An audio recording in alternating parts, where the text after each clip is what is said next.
قال ألم أقل لك إنك لن تستطيع معي صبرا قال إن سألتك عن شيء بعدها فلا تصاحبني قد بلغت من لدني عذرا فانطلقا حتى إذا أتيا أهل قرية استطعما أهلها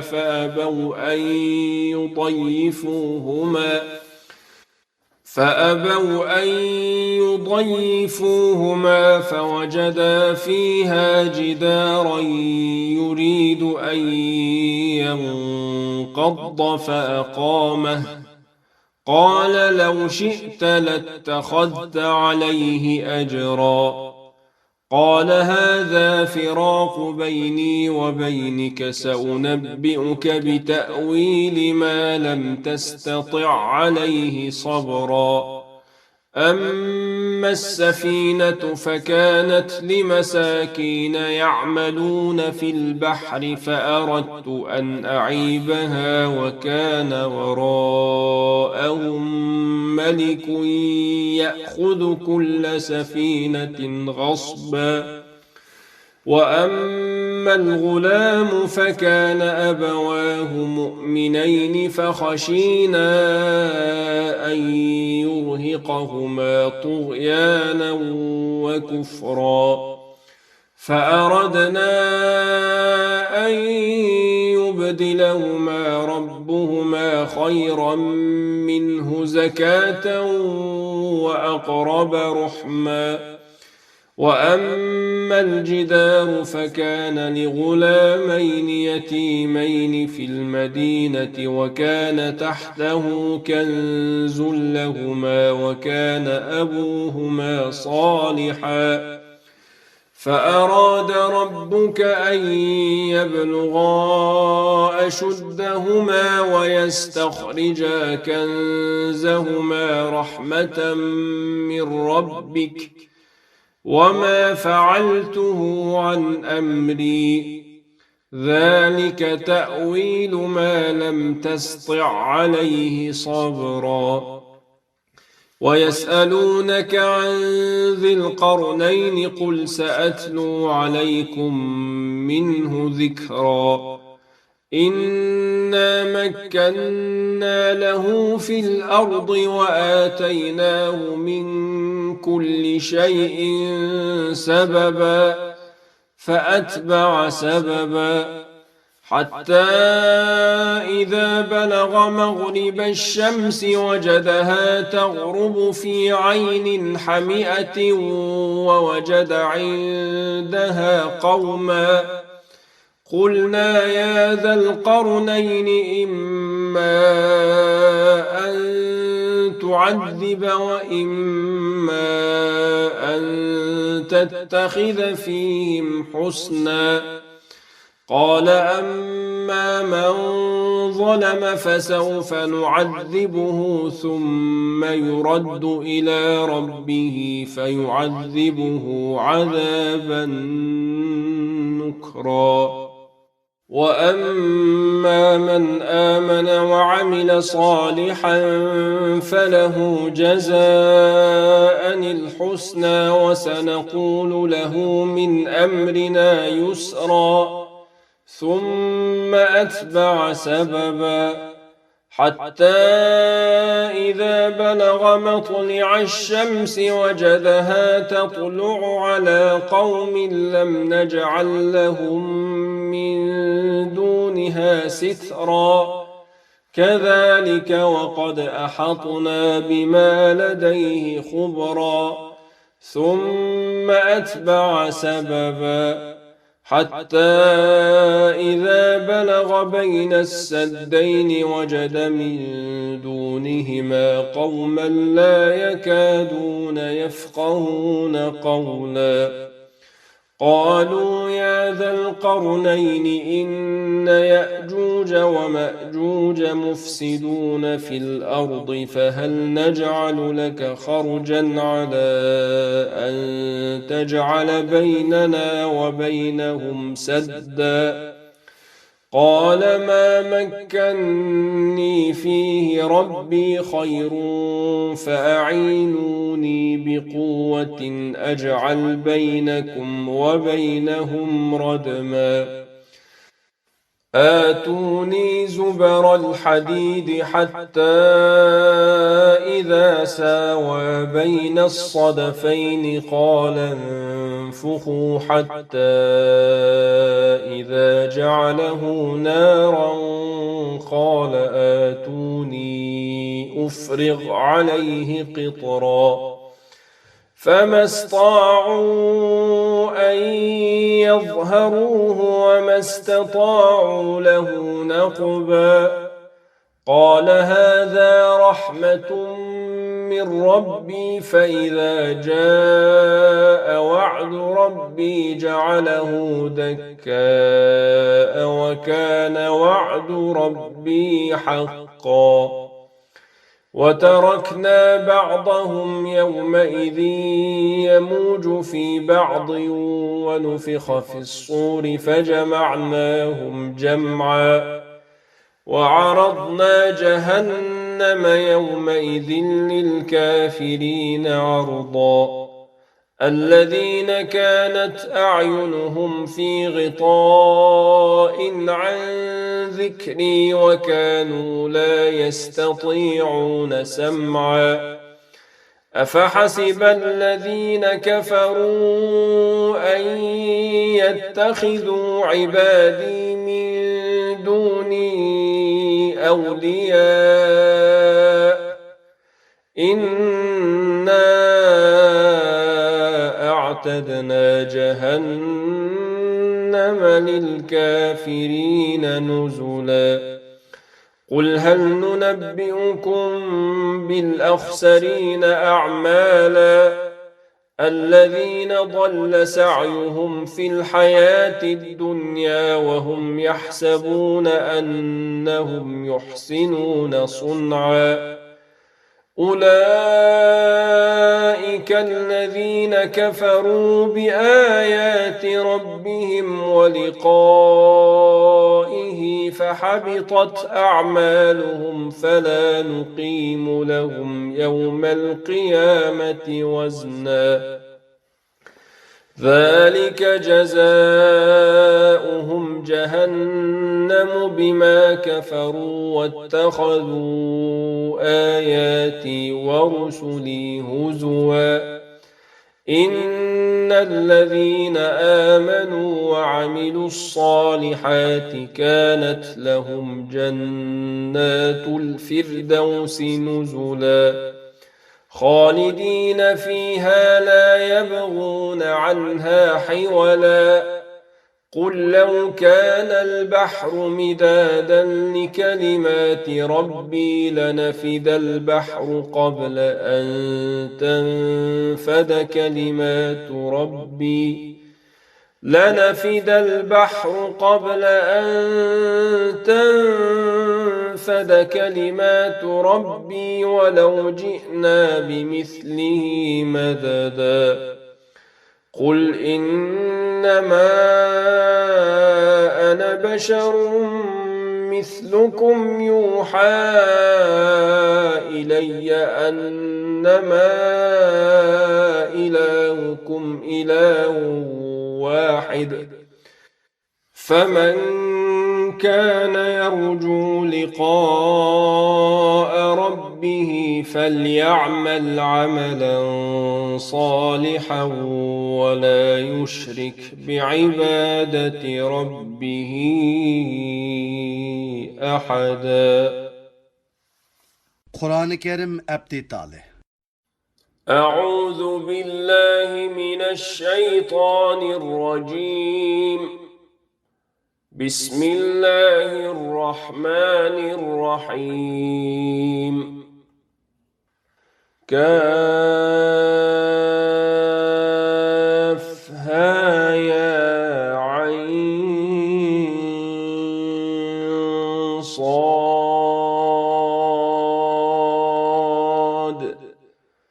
ذكر رحمة ربك عبده زكريا إذ نادى ربه نداء خفيا قال رب إني وهن العظم مني واشتعل الرأس شيبا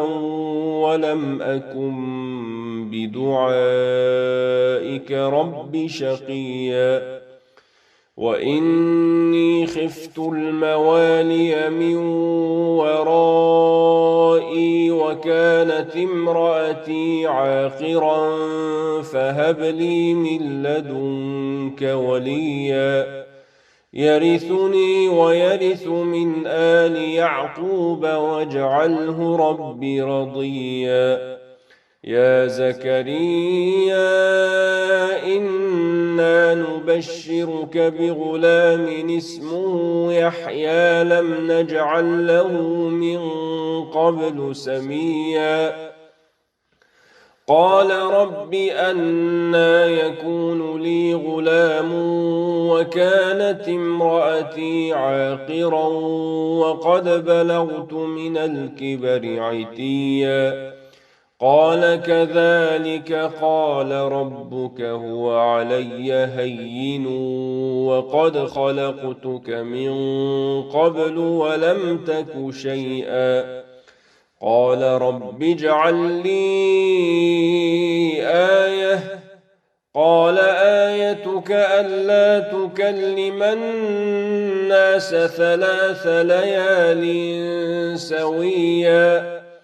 فخرج على قومه من المحراب فأوحى إليهم أن سبحوا بكرة وعشيا يا يحيى خذ الكتاب بقوة وآتيناه الحكم صبيا وحنانا من لدنا وزكاة وكان تقيا وبرا بوالديه ولم يكن جبارا عصيا وسلام عليه يوم ولد ويوم يموت ويوم يبعث حيا واذكر في الكتاب مريم إذ انتبذت من أهلها مكانا شرقيا فاتخذت من دونهم حجابا فأرسلنا إليها روحنا فتمثل لها بشرا سويا قالت إني أعوذ بالرحمن منك إن كنت تقيا قال إنما أنا رسول ربك لأهب لك غلاما زكيا قالت أنى يكون لي غلام ولم يمسسني بشر ولم أك بغيا قال كذلك قال ربك هو علي هين ولنجعله آية للناس ورحمة منا وكان أمرا مقضيا فحملته فانتبذت به مكانا قصيا فأجاءها المخاض إلى جذع النخلة قالت يا ليتني مت قبل هذا وكنت نسيا منسيا فناداها من تحتها ألا تحزني قد جعل ربك تحتك سريا وهزي إليك بجذع النخلة تساقط عليك رطبا جنيا فكلي واشربي وقري عينا فإما ترين من البشر أحدا فقولي إني نذرت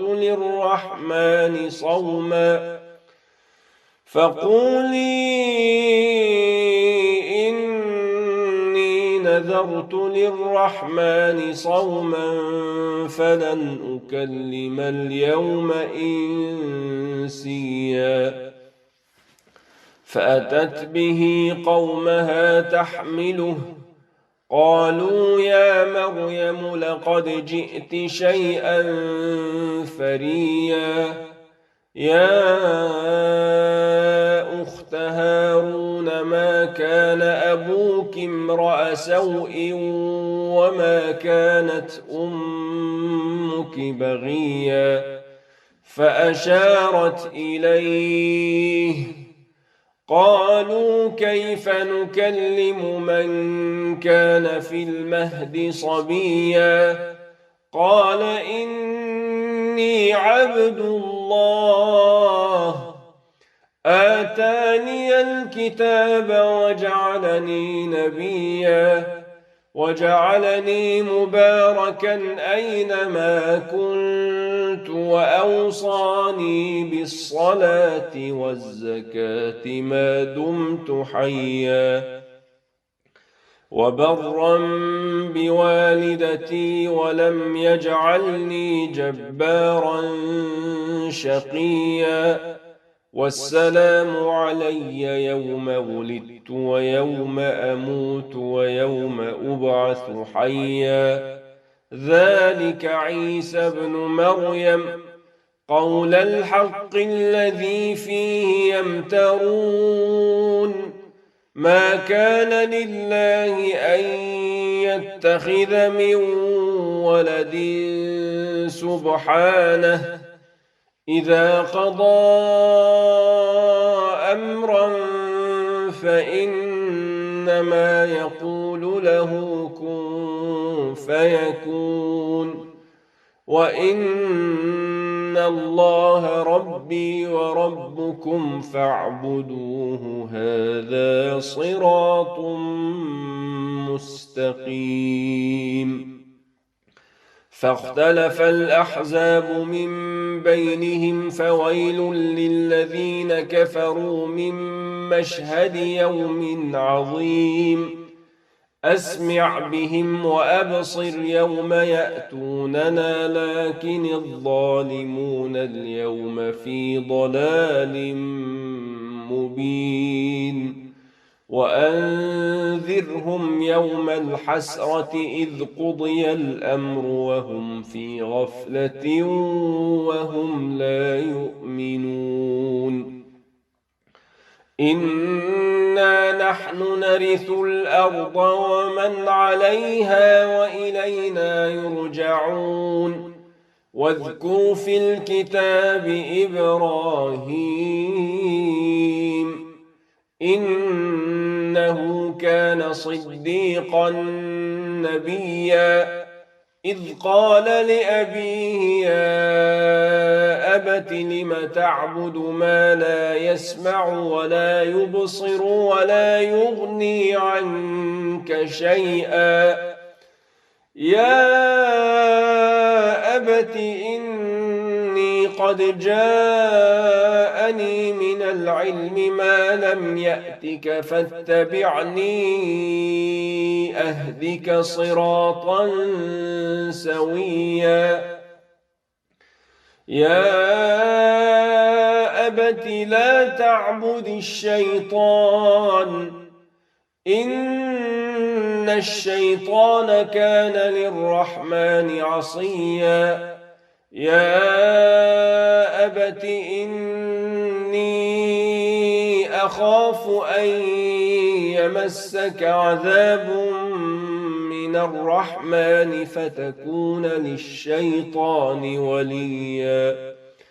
قال أراغب أنت عن آلهتي يا إبراهيم لئن لم تنته لأرجمنك واهجرني مليا. قال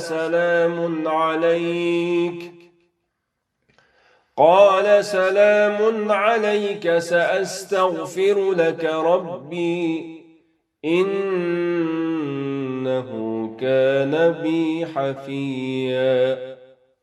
وأعتزلكم وما تدعون من دون الله وأدعو ربي عسى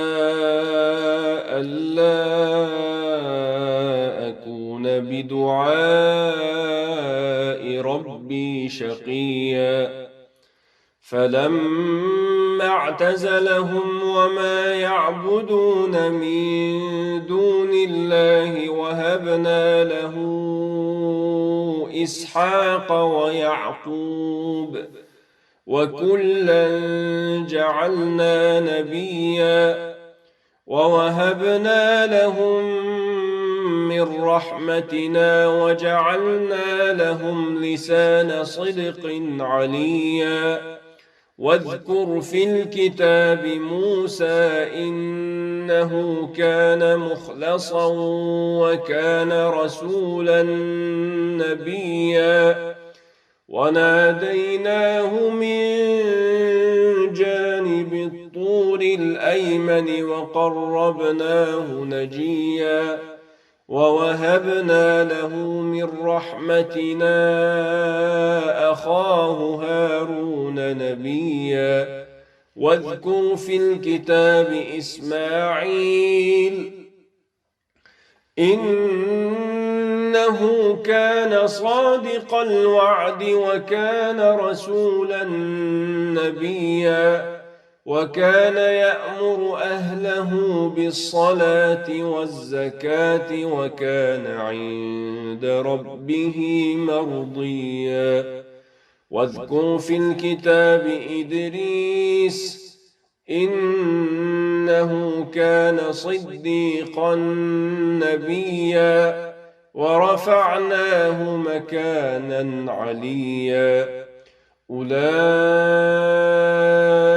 الذين أنعم الله عليهم من النبيين من ذرية آدم وممن حملنا مع نوح ومن ذرية إبراهيم وإسرائيل وممن هدينا واجتبينا إذا تتلى عليهم آيات الرحمن خروا سجدا وبكيا. فخلف من بعدهم خلف أضاعوا الصلاة واتبعوا الشهوات فسوف يلقون غيا. إلا من تاب وآمن وعمل صالحا فأولئك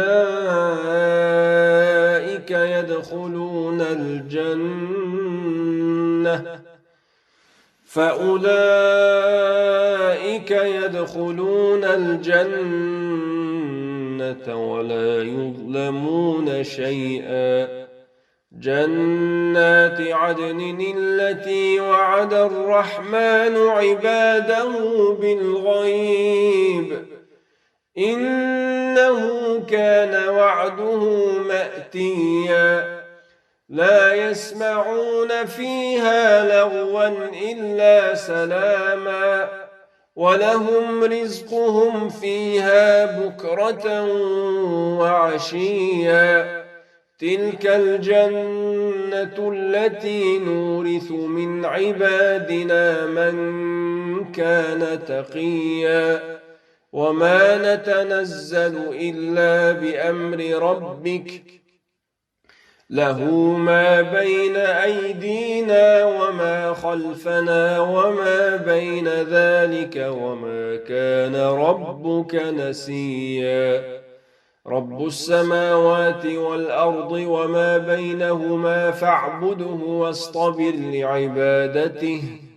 هل تعلم له سميا ويقول الإنسان أإذا ما مت لسوف أخرج حيا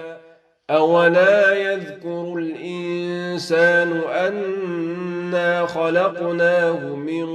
قبل ولم يك شيئا فوربك لنحشرنهم والشياطين ثم لنحضرنهم حول جهنم جثيا ثم لننزعن من كل شيعة أيهم أشد على الرحمن عتيا ثم لنحن أعلم بالذين هم أولى بها صليا وإن منكم إلا واردها كان على ربك حتما مقضيا ثم ننجي الذين اتقوا ونذر الظالمين فيها جثيا وإذا تتلى عليهم آياتنا بينات قال الذين كفروا للذين آمنوا أي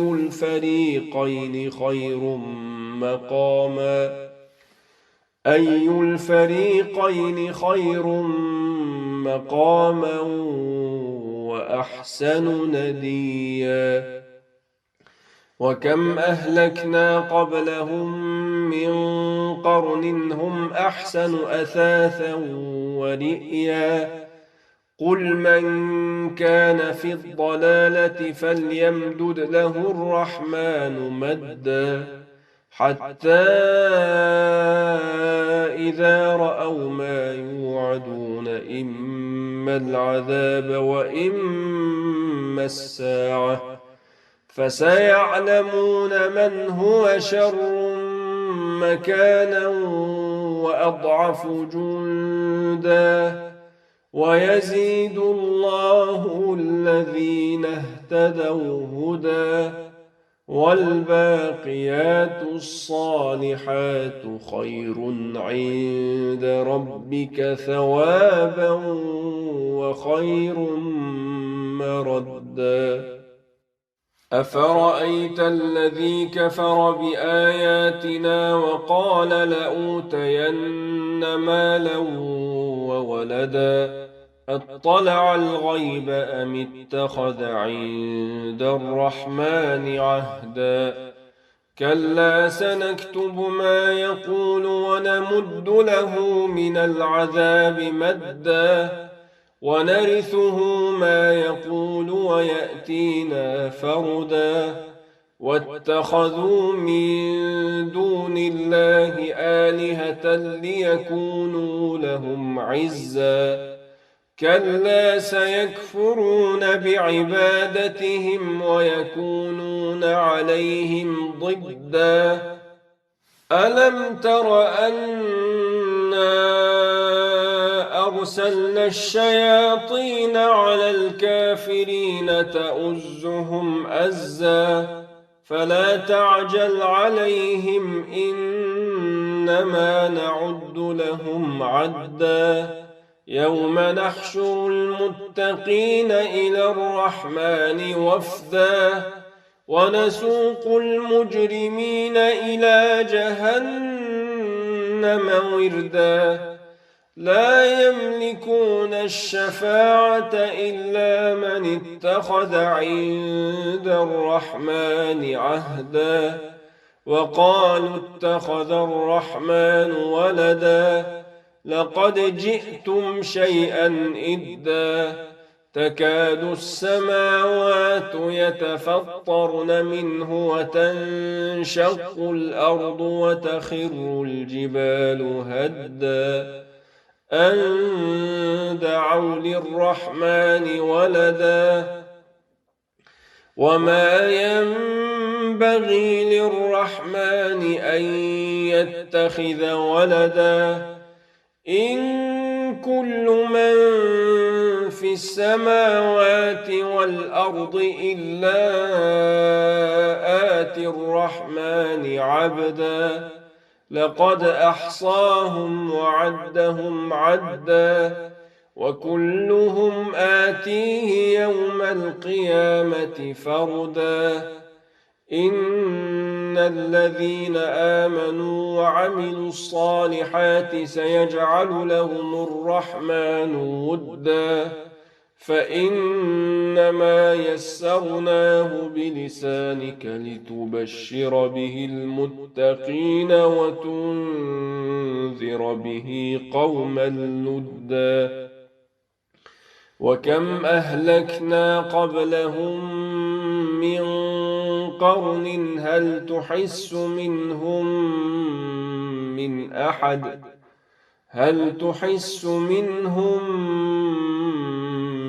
أحد أو تسمع لهم ركزا. Kur'an-ı Kerim Abdi Talih.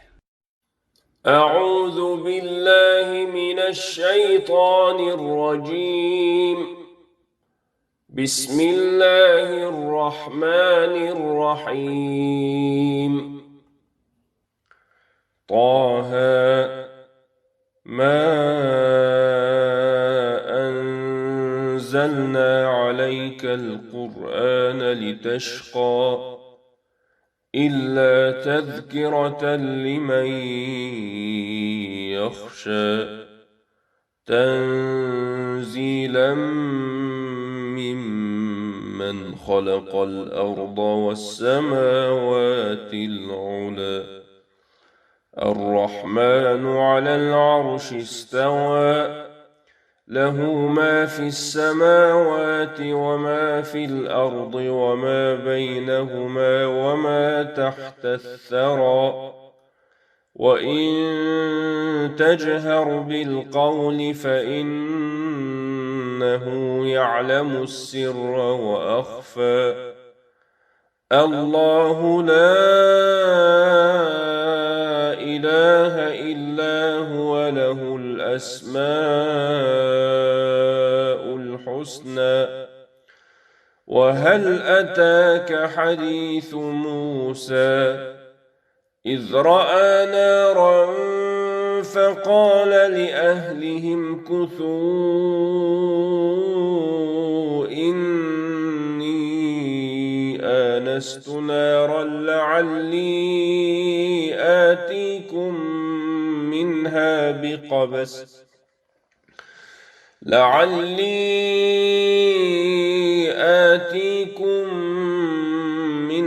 بقبس أو أجد على النار هدى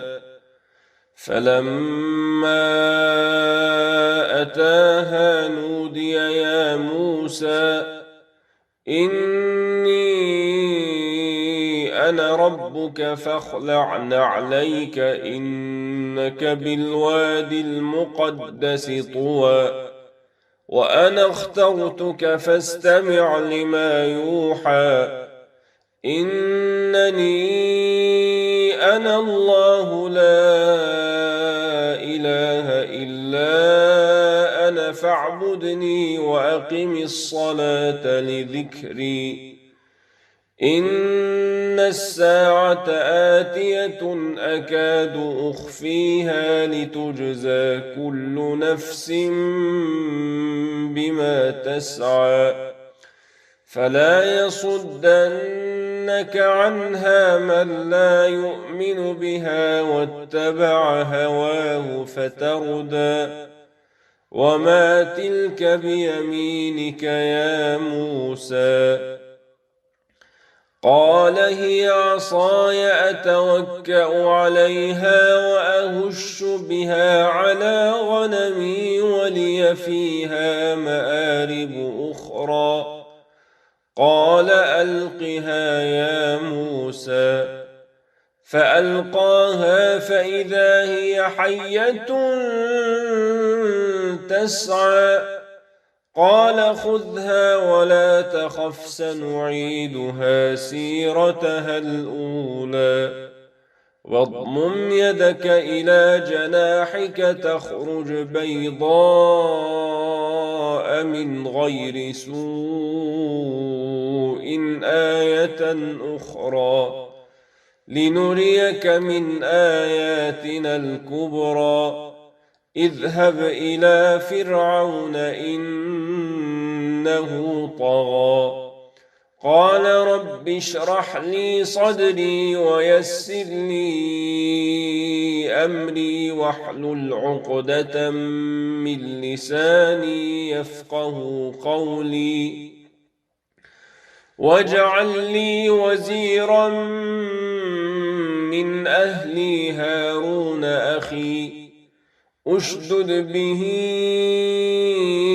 أزري وأشركه في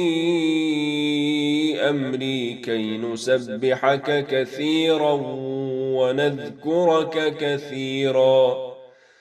إنك كنت بنا بصيرا قال قد أوتيت سؤلك يا موسى ولقد مننا عليك مرة أخرى إذ أوحينا إلى أمك ما يوحى أن اقذفيه في التابوت فاقذفيه في اليم فليلقه اليم بالساحل يأخذه عدو لي وعدو له وألقيت عليك محبة مني ولتصنع على عيني إذ تمشي أختك فتقول هل أدلكم على من يكفله فرجعناك إلى أمك كي تقر عينها ولا تحزن وقتلت نفسا فنجيناك من الغم وفتناك فتونا فلبثت سنين في أهل مدين ثم جئت على قدري يا موسى واصطنعتك لنفسي اذهب أنت وأخوك بآياتي ولا تنيا في ذكري اذهبا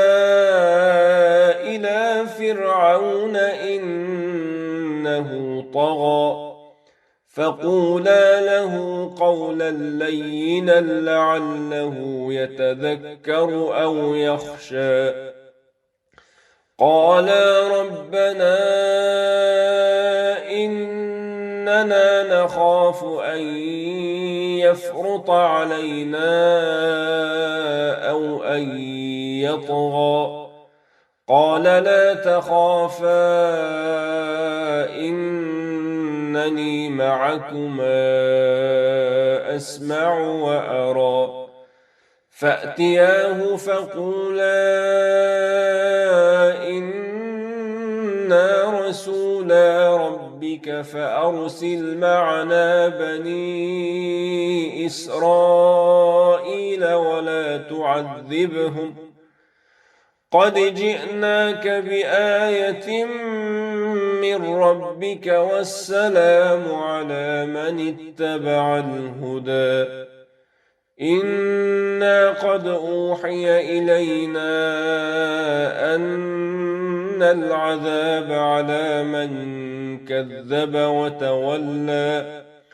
قال فمن ربكما يا موسى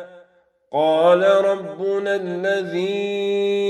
أعطى كل شيء خلقه ثم هدى قال فما بال القرون الأولى قال علمها عند ربي في كتاب لا يضل ربي ولا ينسى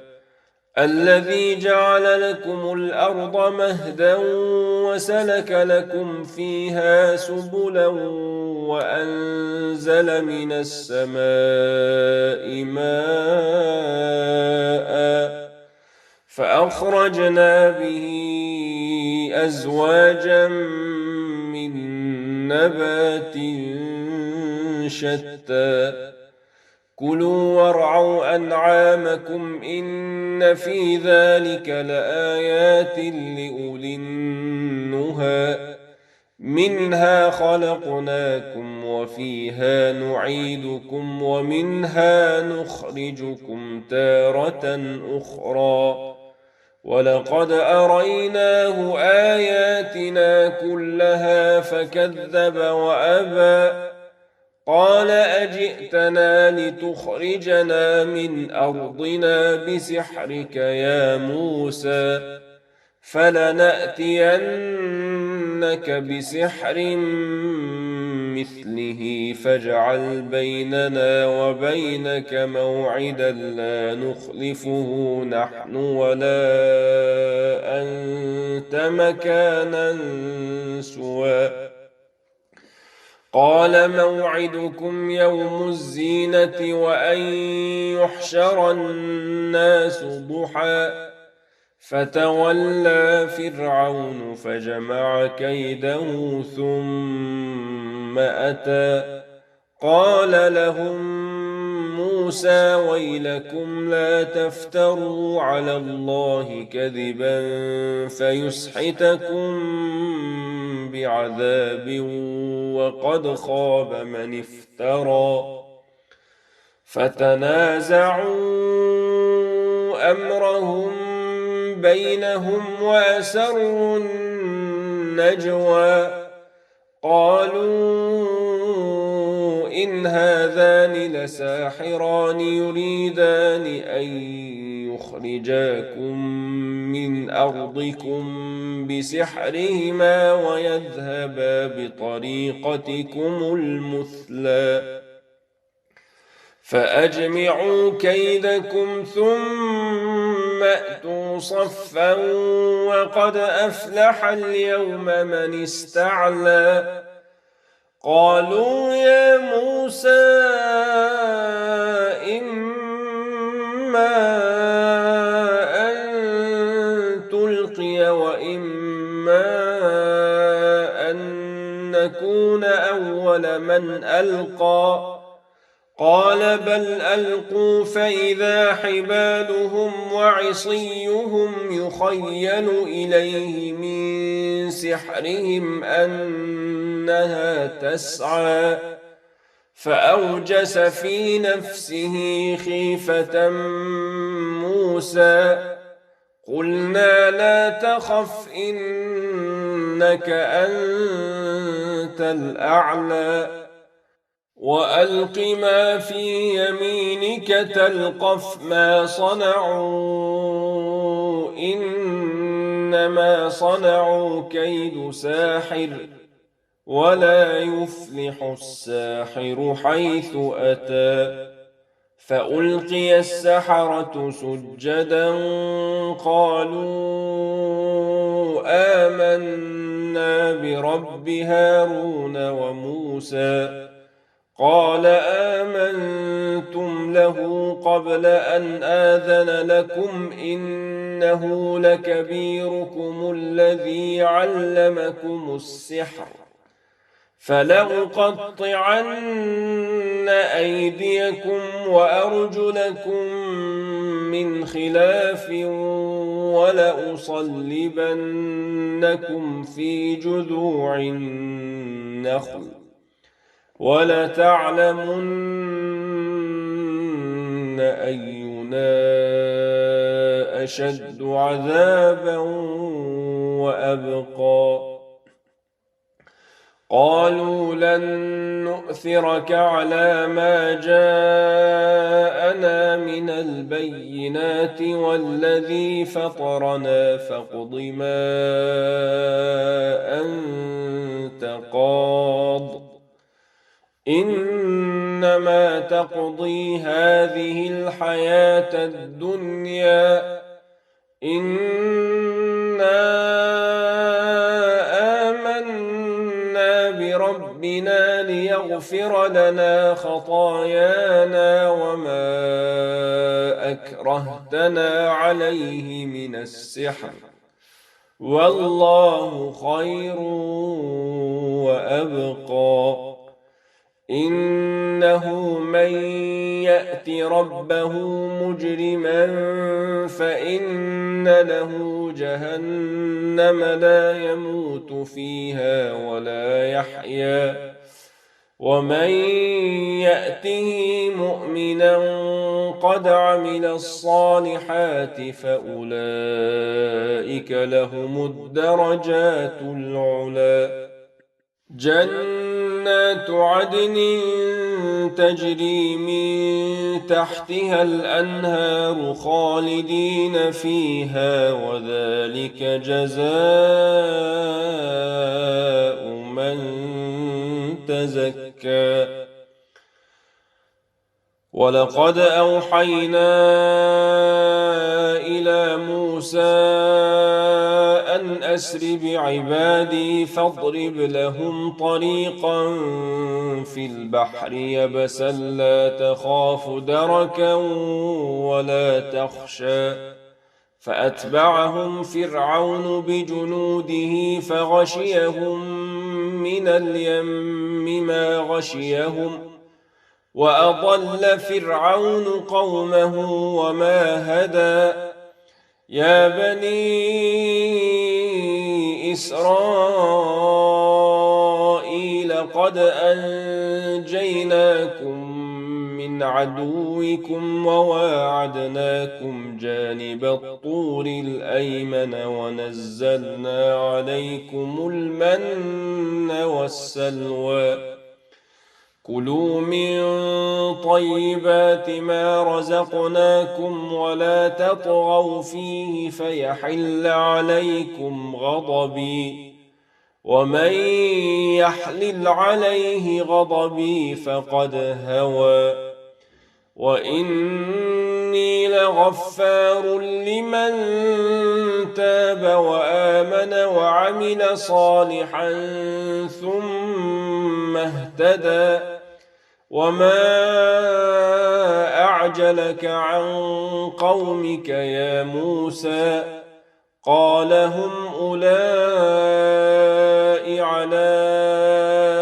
أثري وعجلت إليك رب لترضى. قال فإنا قد فتنا قومك من بعدك وأضلهم السامري.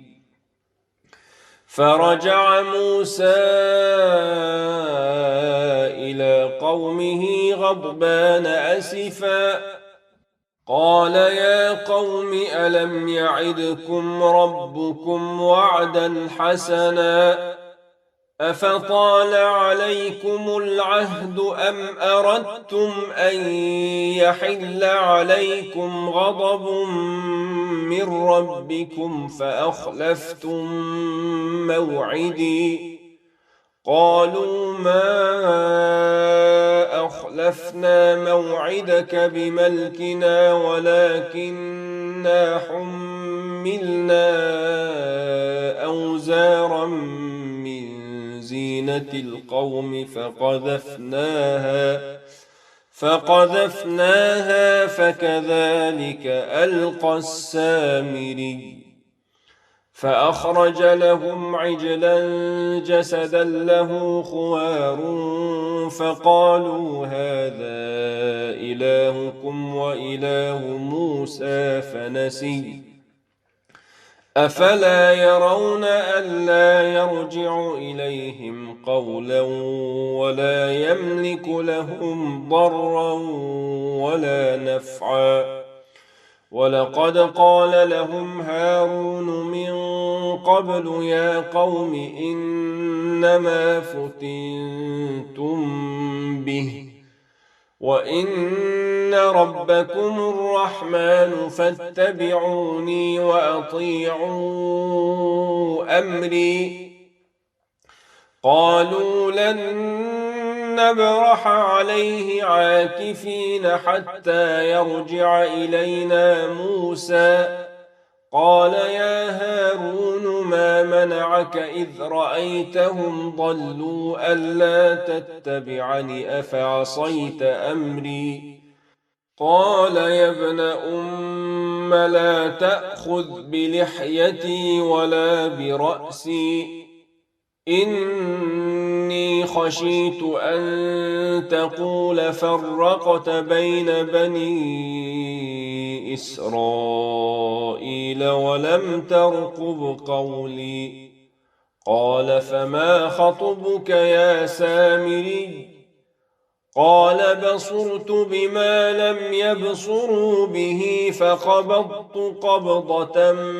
من أثر الرسول فنبذتها وكذلك سولت لي نفسي.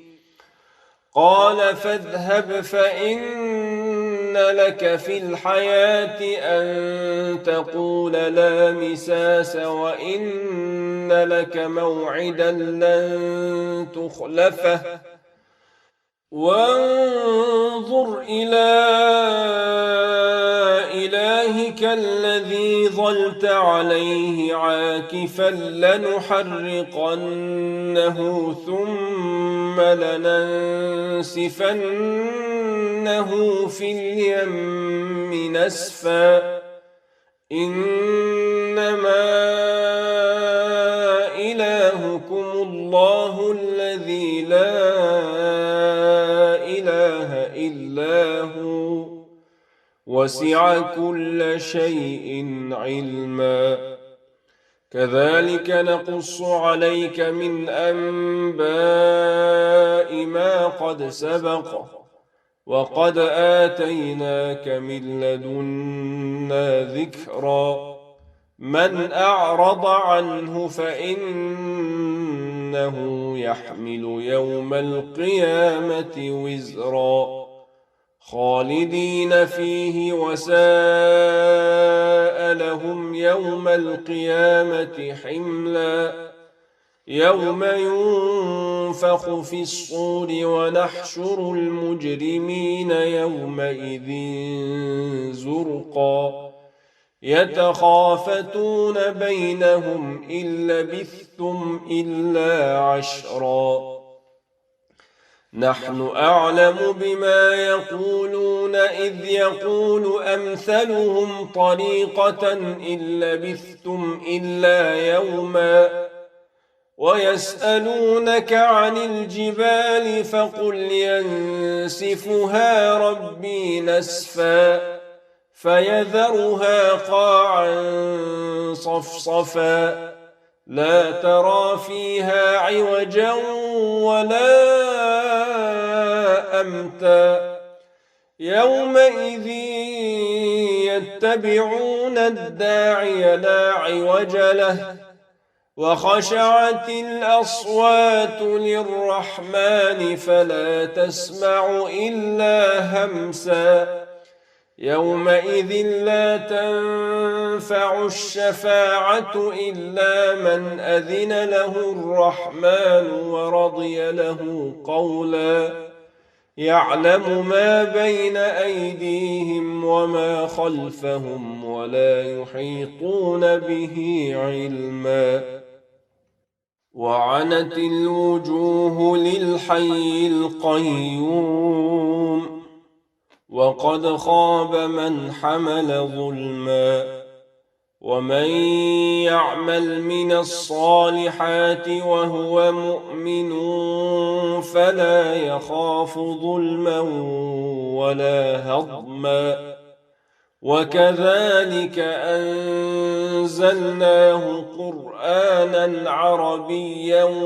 وصرفنا فيه من الوعيد لعلهم يتقون أو يحدث لهم ذكرا. فتعالى الله الملك الحق ولا تعجل بالقرآن من قبل أن يقضى إليك وحيه وقل رب زدني علما. ولقد عهدنا إلى آدم من قبل فنسي ولم نجد له عزما. وإذ قلنا للملائكة اسجدوا لآدم فسجدوا إلا إبليس أبى. فقلنا يا آدم إن هذا عدو لك ولزوجك فلا يخرجنكما من الجنة فتشقى. إن لك ألا تجوع فيها ولا تعرى وأنك لا تظمأ فيها ولا تضحى. فوسوس إليه الشيطان قال يا آدم هل أدلك على شجرة الخلد وملك لا يبلى. فأكلا منها فبدت لهما سوآتهما وطفقا يخصفان عليهما من ورق الجنة. وعصى آدم ربه فغوى ثم اجتباه ربه فتاب عليه وهدى. قال اهبطا منها جميعا بعضكم لبعض عدو فإما يأتينكم مني هدى فمن اتبع هداي فلا يضل ولا يشقى. ومن أعرض عن ذكري فإن له معيشة ضنكا ونحشره يوم القيامة أعمى. قال رب لم حشرتني أعمى وقد كنت بصيرا. قال كذلك أتتك آياتنا فنسيتها وكذلك اليوم تنسى. وكذلك نجزي من أسرف ولم يؤمن بآيات ربه ولعذاب الآخرة أشد وأبقى. أفلم يهد لهم كم أهلكنا قبلهم من القرون يمشون في مساكنهم إن في ذلك لآيات لأولي النهى. ولولا كلمة سبقت من ربك لكان لزاما وأجل مسمى. فاصبر على ما يقولون وسبح بحمد ربك قبل طلوع الشمس وقبل غروبها ومن آناء الليل فسبح وأطراف النهار لعلك ترضى. ولا تمدن عينيك إلى ما متعنا به أزواجا منهم زهرة الحياة الدنيا لنفتنهم فيه ورزق ربك خير وأبقى. وأمر أهلك بالصلاة واصطبر عليها لا نسألك رزقا نحن نرزقك والعاقبة للتقوى. وقالوا لولا يأتينا بآية من ربه أولم تأتهم بينة ما في الصحف الأولى ولو أنا أهلكناهم بعذاب من قبله لقالوا ربنا لولا أرسلت